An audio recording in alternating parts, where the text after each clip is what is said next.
Okay. All set? Yep. Okay, call the meeting to order, please stand for allegiance.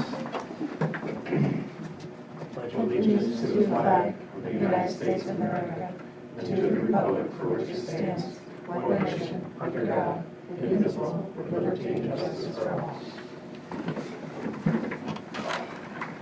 Under the consent agenda, recommended action is approve the following items which include the consent agenda. 7A, the minutes from the January 14th meeting, 9B, donation acceptance, and 9C, special education. May I have a motion, please? Yes. Thank you, Colleen. A second. I'll second. Thank you, Joan. Any discussion? Removal of anything? We all set.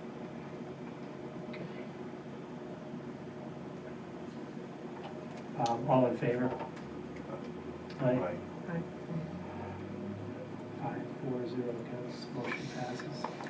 Okay, we'll go right into the budget work session. All right, so, we talked about the budget at our last meeting, but this is the first time you're gonna see our first draft. So this is the first draft budget. We expect to provide you with a second draft budget, a third draft budget, and that third draft will probably be the final draft, and then any changes will become part of the final budget. That being said, there's a lot more changes than that go into the budget, and Dana is making changes almost on a daily basis. So there's a lot of moving parts in here, and sometimes they change so quickly that we can't make the changes in the PowerPoint or on the spreadsheet. And if those comes up, so if those come up, we'll mention those to you. What we're going with here is the initial, the first draft that Dana was working on and put together. And once we have that posted on the website, then we call that our first draft, even though it's probably already 3, right? Something like that. Mm-hmm. Okay. Anyway, so tonight, similar to last time, overviews of key issues, a little bit on the budgeting process, knowns and unknowns, looking ahead and feedback, and then right in the middle of that is the budget itself that you have access to now on board docs in that budget section.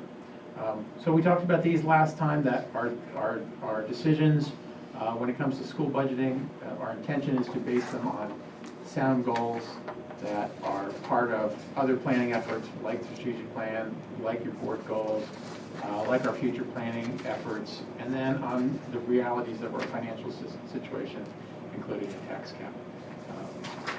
And again, I shared this with you last time. We have many different goals, many that are articulated in our strategic plan and the board's goals, like the students first and foremost education, all of those that we've talked about before, reducing the opportunity gap, and then trying to stay within the cap. So none of this has changed since our last meeting.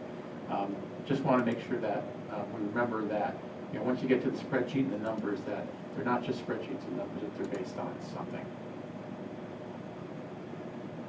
And of course, our budget process is to constantly review and revise both sides of the budget, the expenditure side, but also the revenue side. And again, like I was just saying, Dana's on top of that stuff, and it changes on a regular basis. So there is this constant flux in both those sides of the budget. And we'll be making strategic changes as we go as a result. Okay, so first draft budget. So this is new. What we're looking at with the first draft budget, and all of this you will find on one of the spreadsheets that Dana has provided on the website. What you're going to find is that our first draft total expenditures is at $20,207,718. That's based on a property tax cap levy of $16,765,951. That's a 5.33% increase. Dana and I have been looking at that number and saying, why a tax cap that's so much higher than we're used to seeing, and we'll try and explain that in a little bit. Finally, as with most of our first draft budgets, there's a gap between what we expect to bring in and what we are listing as expenditures. And this first draft budget is, like in the past, starts out with a gap of over $500,000. That means that based on our revenue projections, both the property tax cap and state aid, which we'll talk about in a minute, our expenditures right now in this first draft are $500,000 higher than the revenue. So of course that's part of the ongoing review, ongoing adjustments, ongoing strategic changes to the budget.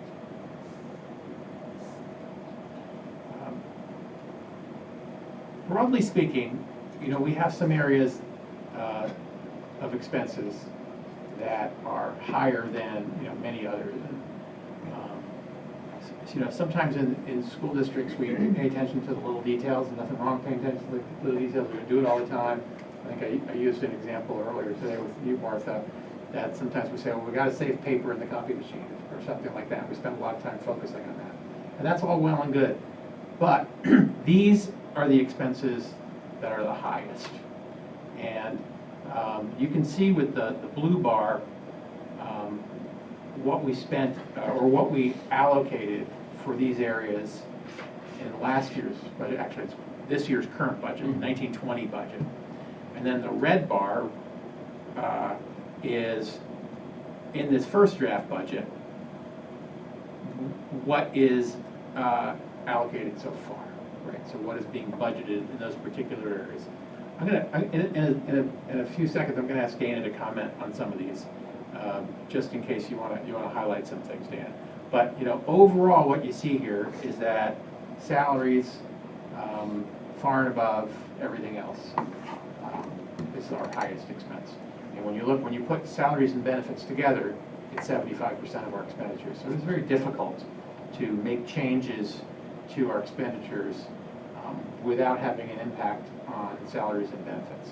And you can see it there with our highest expense, over $9 million budgeted towards salaries, and then with health insurance, over $3 million, over $3.5 million budgeted there. You can also see, if you look closely enough, a slight difference between the blue and the red. So you're going to see some natural normal increase. And then just to define the rest, the debt service, which Dana probably want to talk about in a minute, is in there. That's what we pay for projects past and present and future. If you want to look at ours currently as a future payment. BOCES is what we spend on all of those different areas of BOCES that we've talked about before. Yes, career and technical education. Yes, BOCES services. Yes, the administrative piece of that. TRS is Teacher Retirement System, right? So that is the piece of teacher benefits that goes towards TRS, and we do have to pay that every year in November. You'd think it would be a big check, but you never actually see it that way because they take it right out of our state aid. Right? So TRS comes out of there. And then ERS stands for Employee Retirement System, and that's retirement for our support staff. So our custodians and our bus drivers and our cafeteria employees, that's our support staff. Kenny, you want to comment on any of these as they look in this one particular slide? Well, when you look at it, you can see that for the most part, everything but one category is basically flat with this initial run, with the exception being the debt service. And when you look at some of the other things I've included, there's one that's in there called the budget expenses for major categories, and it shows you basically this in the numeric form. And the debt service represents a 72.5% increase. And that's really kind of twofold. That is driving our tax levy as well. The more debt you have on the books, the more you can exclude and put back in on the tax levy to increase that maximum allowable tax levy. So when you look at this right now, what is being factored in is the potential of starting to pay for our capital projects, the $19.1 million project.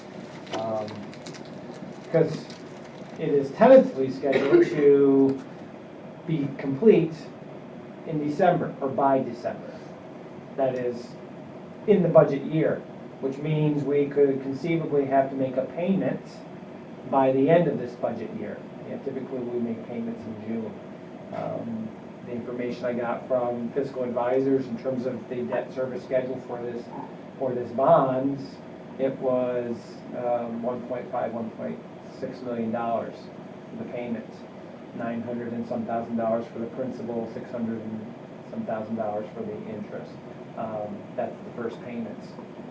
Obviously, there's the big unknown as to if the project actually gets completed. It's slated, but, and that's where there's still some unknowns.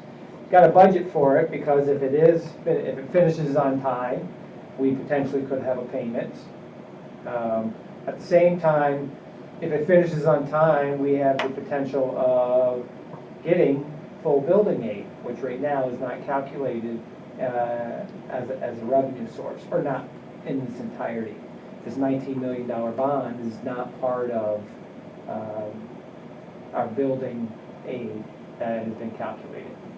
So that's where it's kind of an unknown, but as you see, that's the big driving factor for this year's budgets. Thanks, David. And we'll get into the more, as we go into the other pages, we can talk more about the specifics and all that. So, this budget, at times might, as we go on with this over the next weeks, might feel like a difficult budget at times. And we want you to know that that's why. It's because of the cost of the building project that the voters approved 3 years ago. And we are now having to pay for, of course, which we expected to do. That's what really what the voters approved, was paying for it. And yet there is this lag time between the first payment for the project and when we start getting the building for the project. So we're still dealing with that piece of it, and it complicates things. The good news is that the property tax cap accounts for it, and that's really nice, right? So it's part of the calculation of the property tax cap of what our debt is. The downside of that, of course, is that it's still a higher tax cap number than we're used to seeing. Other things, in general, school budgets are required to be broken down into 3 categories, and that's the administrative category, or actually components. Administrative component, capital component, and the program component. We do some kind of visual on this every year just to demonstrate one thing, and is that most of our money goes to pay for our student programs. That's what that program is. It's paying for teachers and curriculum, and athletics and extracurriculars, and the transportation that gets kids to and from. The administrative component is the smallest piece.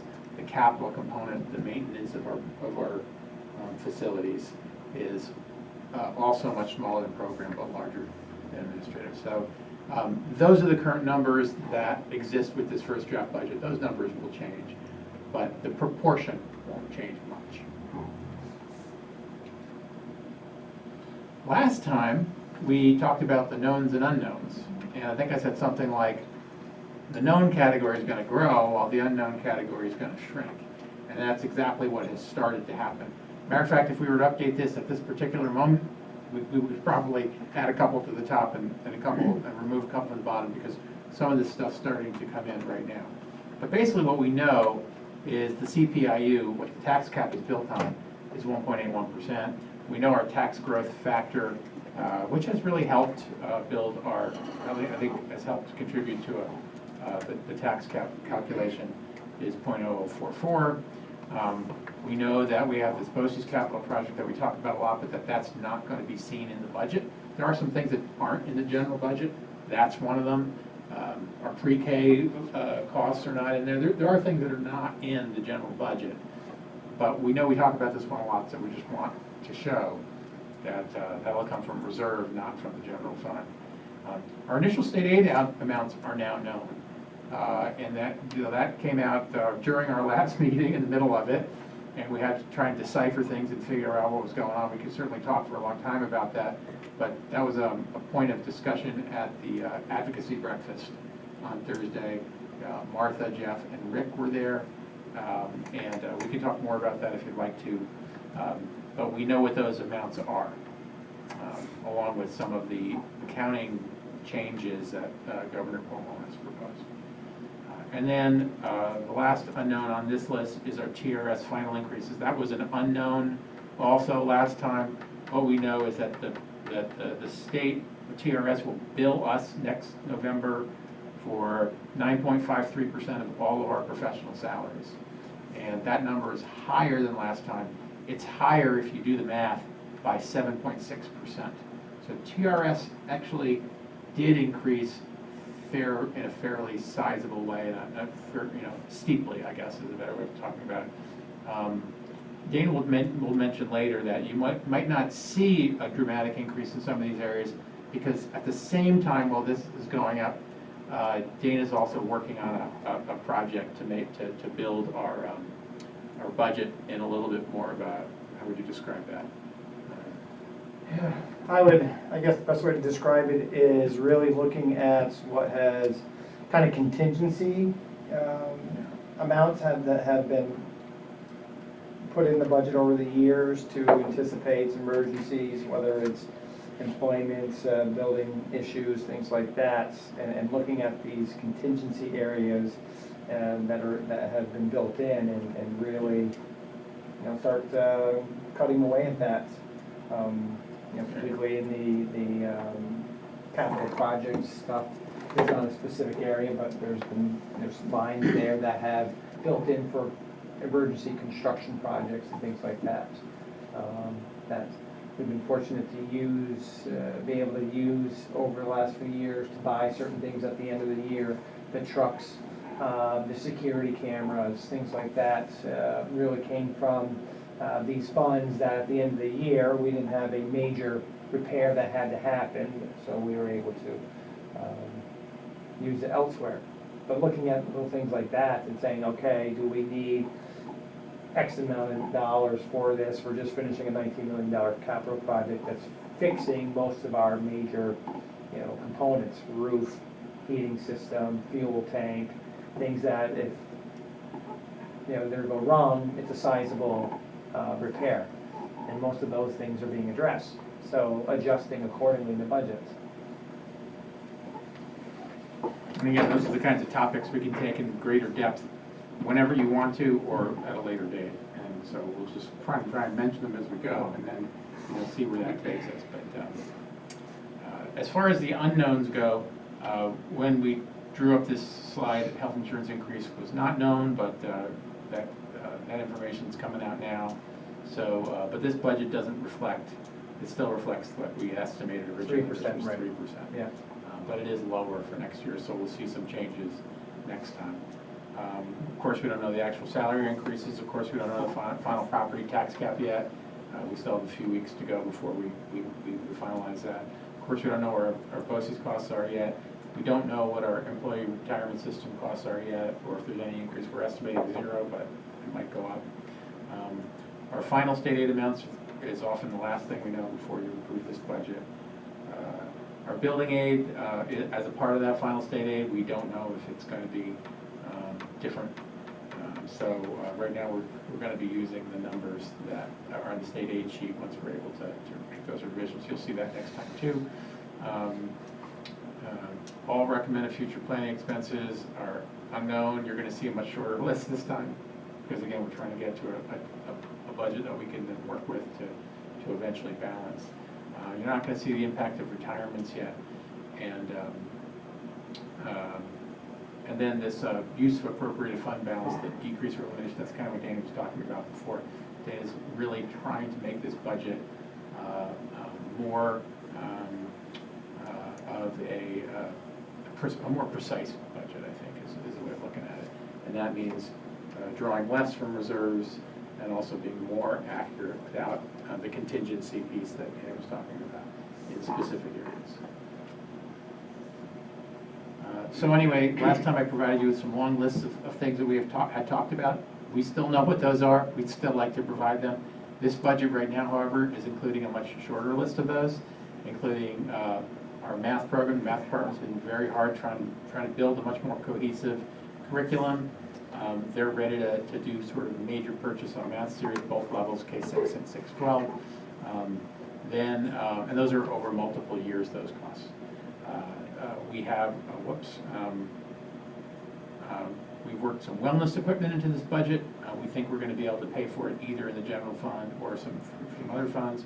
We're also working into this budget something that was in last year's future planning, which is a mental health support, home visitor, kind of a social work service program.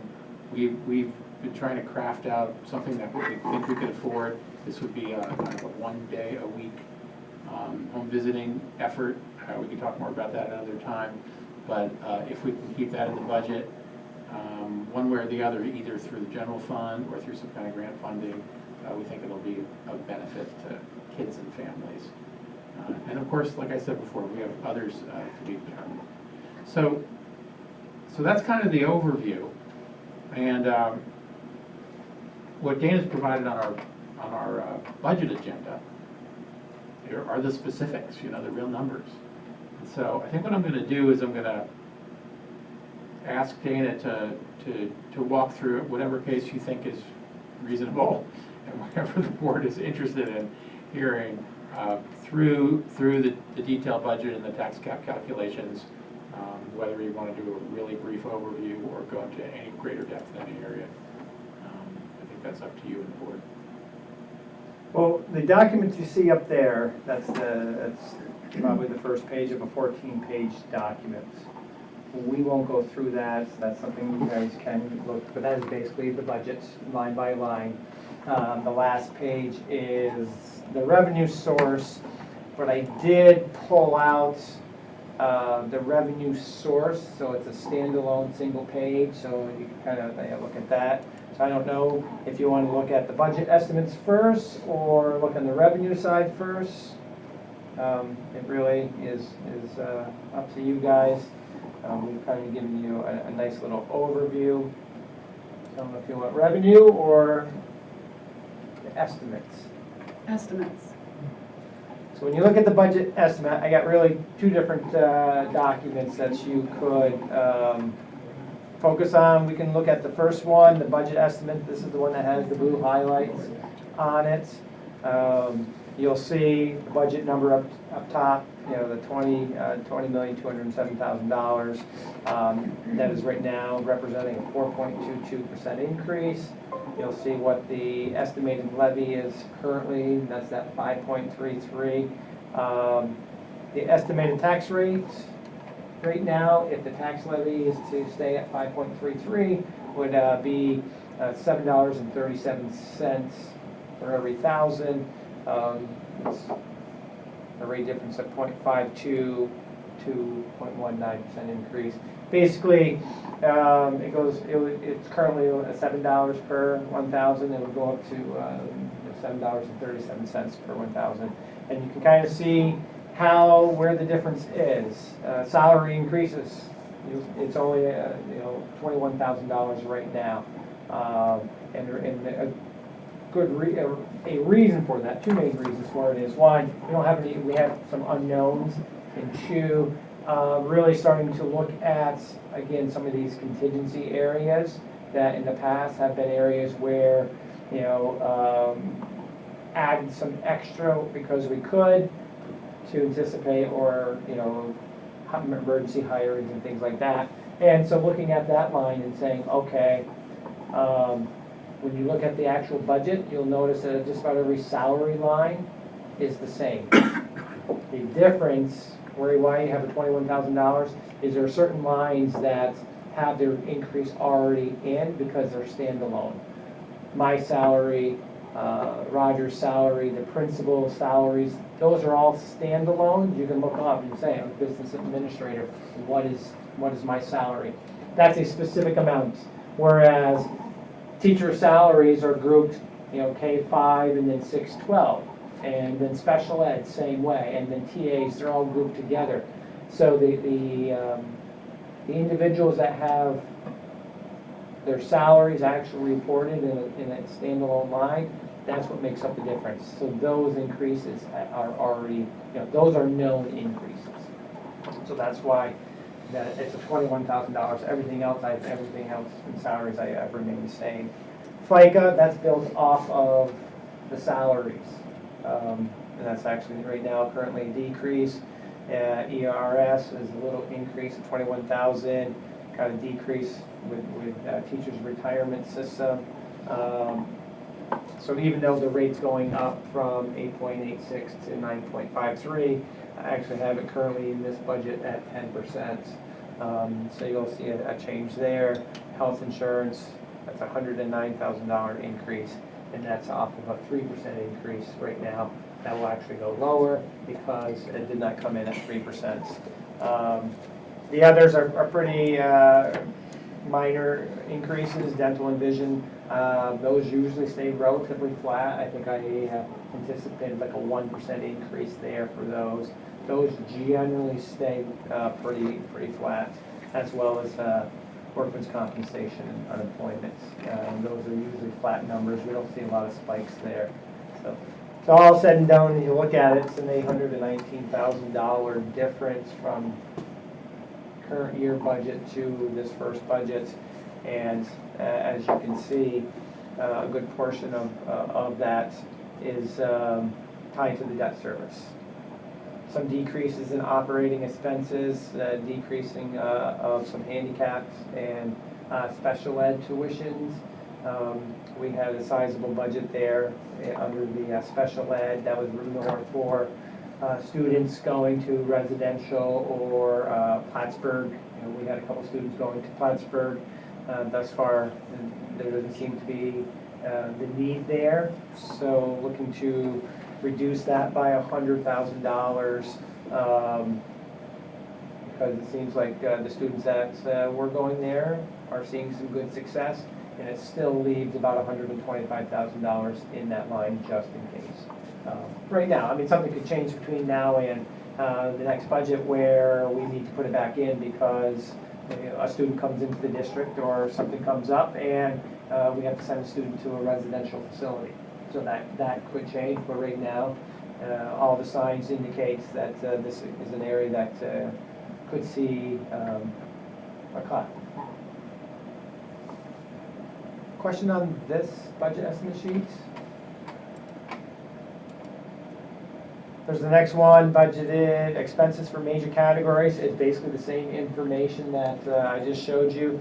It just shows it in 2 columns based on current year numbers and right now budgeted year's numbers. So it's really kind of the same information, just a different way of displaying it. And you can see where, percentage-wise, where there's some increase, where there's a decrease and all that. This is under budget expenses. Budget. Where is it? It is under, Budget estimates? This one? under budget details, I believe. Budget details, work the budget comparison. Top. Yes. There it is. So I'm just giving another look at the, the expenses right now. And then we do have the revenue page. And again, you can find that either at the end of that 14-page document, or it is a standalone in that same area under the budget information. It is the last one, the revenue budget's first draft. You can see our tax levy, the 16.765. Kind of kept things basically the same. In the other categories, you'll see some differences. Game admissions from individuals, that was has been budgeted for $5,000 for a few years. We don't collect admissions money, so to kind of give a truer representation of revenue is to zero that out because we don't collect revenue when it comes to admissions. Maybe at one time we did, but I figured it was to again kind of have more of a true to life representation of where our revenue's coming. Change that number. interest earned on investments, that has changed from 15,000 to 50,000. I think the last time I reported out, we were a little over $70,000 in earned interest for this current year. So I thought it was safe to add a little more there because of what we have gotten this year. Gross state aid and basically our state aid is remaining relatively flat. You will see like BOCES aid is zero because the governor's proposal moved that money into gross state aid. So that $2.435 million number includes the BOCES aid. Just like you'll see textbook aid, computer software, library loan, those are all zeros because off of his executive budget, it's all under that $2.4 million. So really, when you kind of look at his proposal and you say, oh, it's a 2.2% increase from his proposal. Part of that 2.2% increase is pre-K, which doesn't even go into the appropriation, the general fund. It's a standalone fund. We do not see most of that revenue when it does come in because it's paying for pre-K, which is at St. Agnes, and it basically covers their expenses. So it's not like it's money that comes in and then we can use for our staff. It's allocated for pre-K. So it's really a standalone entity. But when you look at the state aid, they count it as aid. And when you look at our overall number for state aid from the governor's proposal, it's a little over $3 million. 405,000 of that is pre-K. So we basically, under his proposal, it's a flat increase. I think I pulled out the $405,000, and it ended up being like a 1% increase. So even if they pull out BOCES, like they were talking about at the breakfast, it's not going to change the bottom line. It'll just reallocate. Right, unless they give more foundation aid. But yes, there are certain areas where you can find that information. It wasn't part of the governor's proposal. But that BOCES aid number should change depending on the services you are using for BOCES. So you should see, that should be going, fluctuating depending on what services we are using. The more services you use, the more aid you should be getting. And the reverse is happening. Roger did share something today that he got recently that breaks it out, but it's not part of the executive proposal. Right. But you can dig in, and the Council of School Superintendents dug in, and they did come up with what our foundation aid without all the other reimbursement aids figured in was, which was the same, no change at all. And then some changes in BOCES aid, computer aid, libraries aid, textbook aid, and high tax aid. Actually, high tax aid flat also. So again, didn't show up in the original state aid, but it was dug into. And the chances are, we don't really know, but there's certainly, if you were at our meeting the other day, you knew that the advocacy meeting, there's a lot of opposition to folding in all the reimbursement aid into foundation aid for a number of reasons, especially what Danny was just pointing out. It will significantly alter the way people use BOCES. So we may, by the end of this process this year, have those more specific reimbursement aids back in the revenue area and no longer show a zero with a much lower foundation aid. I guess we'll wait and see how that goes. So that might change. Yes. I see. The total right now wouldn't change, right? Just the way it's broken down.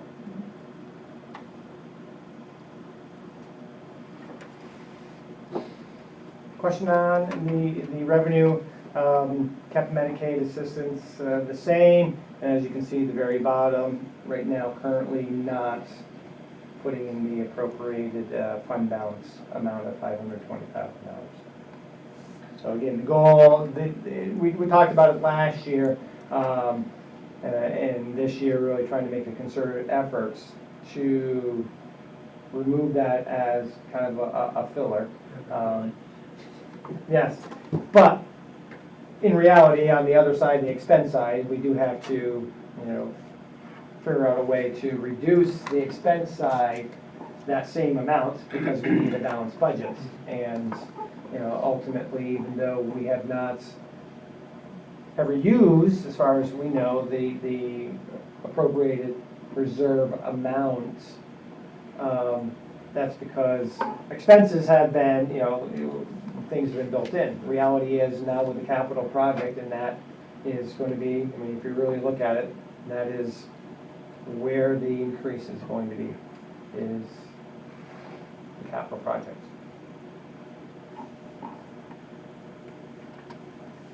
Questions on revenue? I did include, I'm looking here to see where it is, the property tax information. There are two there. One I'm looking at is basically how the tax levy is calculated. It would be the second one on that page. We'll get to that one too. And it kind of shows you what our prior year tax levy was, the tax base growth factor, the pilot that we get, exemption. So basically that $1 million is what we are going to pay this year for debt service. So that's adjusted. Our allowable growth factor is at 1.81. Throw in the pilot that we will, or take out the pilot. And then you can see at the very bottom what our capital expenditures are going to be, $1.5 million. That's with the new, nice thing is over the last, this current year and then, last year and this year, we've had a number of our debt service get paid. I know part of the onboarding documents I did, Roger and Karen asked me to put together basically a one-page summary of our debt service, and that it shows you up to date in terms of what we would pay for the next 5 years. We had a $1 million one come off at the end of last year. We've had two smaller ones will come off this year. One of which is the tax surgery that we had to borrow to pay with I think at the Whiteface property. That is actually, we're paying that off this year. And that was the whole idea in terms of when you guys started looking at the capital projects. You had a couple of these things that were ending, and it was, timing-wise in terms of putting in a new capital project because of what was coming off for our debt service. And then that last one, I just kind of wanted to highlight as if things stood still right now at 5.33, what would that look like in terms of our taxes? $7.37, and how that relates to a $200,000 home, a $300,000 home, so on and so forth. If you look at that under $200,000 home, that's a $37 increase. $400,000 home, that's a $148 increase, and then you got your basic star and enhanced star. That was factored in the other two. So that's just, again, just so you have an understanding. Someone asks you, I heard understanding of budgets and I see this so far, the number, how would that, if it was, well, you at least can say, yes, here's what it would look like. You're basically $37 extra on a $100,000 home, a little more. Questions? What a lot of information. Very well done, thank you. And as Roger said, it's moving targets. I could have easily given you a different draft today, but in terms of getting information out on board docs and having it available, it just wouldn't be fair in terms of springing something on you in a matter of hours. So this is what we had at the time that we're posting everything, and then we'll already making changes.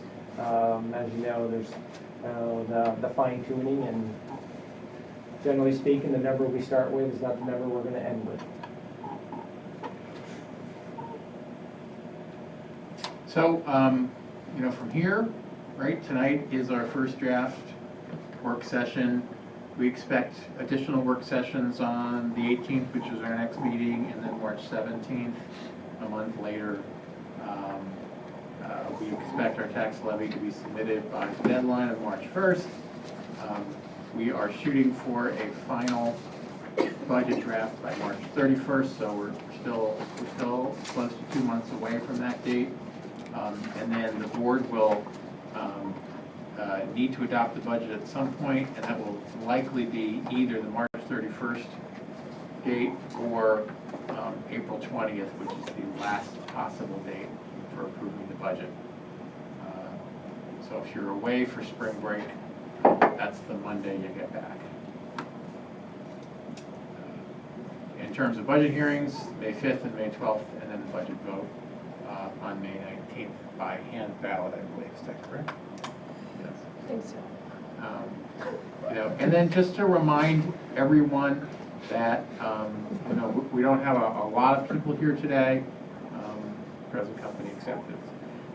But we do welcome community feedback, and we do it in a number of ways. Some of those ways are already embedded in what we do. When we say students first and foremost, that came out of strategic planning. We welcome people to this meeting, we welcome people to all meetings. And in the end, as the Board of Education, people elect you to represent them, and that's what they've done. And so they are participating when they make their very wise choice to put you at this table and to ask you to help develop the annual budget. These are all the ways that people weigh in, and of course, as I like to remind people, finally they actually get to vote yea or nay, and that's unlike any other municipality out there. We have our annual budget approved or rejected by the voters. So we work very hard, of course, to make a budget that we think that they can approve. And I know that that's what you're thinking right now, and I know you'll be weighing in ideas and questions as we go towards that end. And so, of course, we do welcome, and we are live streamed because we want to make sure that anyone who wants to watch this either live or on a recording will have a chance to also provide feedback. So, take a look at the documents on Board Docs and send an email to LP District Clerk at lpcsd.org, and we'll get that, and we'll weigh that feedback when it comes to developing this budget. Any questions or comments for today? Thank you. All right. Well, I think then we're done with the budget hearing now. Yes? Correct. Great. All right. Okay, thank you. Next on the agenda is the proposed executive session for the purpose of discussing tenure recommendations. Recommended action is a motion to go into executive session for the purposes of discussing tenure recommendations. May I have a motion, please? Yes. Thank you, Joan. Second? Second. Thank you, Martha. All in favor, please? Aye. Aye. 5-4-0 against. We will go into executive session.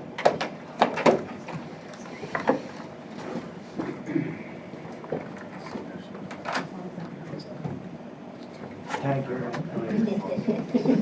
They.